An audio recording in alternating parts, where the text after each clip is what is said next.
what are your thoughts on the entire CM Punk situation right now? I don't know. I think he loves the business. And having said that, that makes me think that he may want to come back to Ring of Honor. Because he certainly doesn't need to go back for the money. He'll never need another dollar of Vince McMahon's money if he doesn't want it. Right.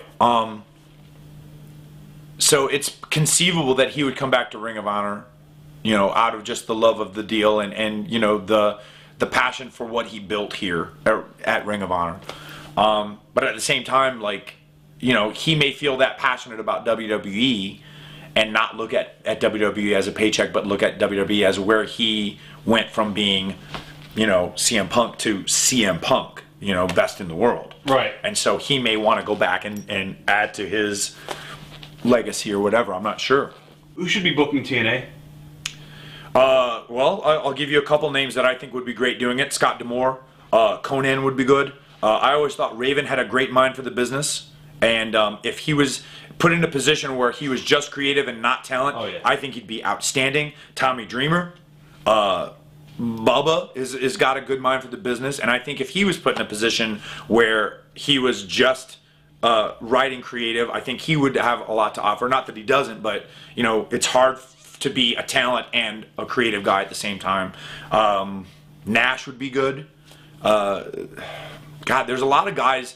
Jarrett was good at the end, like when he wasn't a talent, when he was just focusing on creative, I thought he had a lot of great ideas. It's just like I think that they need guys that have wrestled and have a wrestling mentality on that creative team, and right now they don't have anybody. It's all guys that have never wrestled, and that are, I feel like they're writing stuff that's not wrestling. It's one of those things where they're trying to write stuff that's entertainment, and we might sprinkle a wrestling match in between, and as a result, the storylines aren't really meshing with a wrestling style show. Right. You know what I mean? It's just, it's like two different things happening. Oh, there's like a variety show happening, and then there's a wrestling show, but the wrestling doesn't match what's happening in the variety show, and one doesn't really push the other. It's just sort of stuff.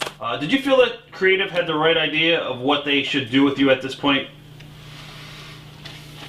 They came to me and they said, we're going to have you wrestle AJ Styles as the main event of Destination X.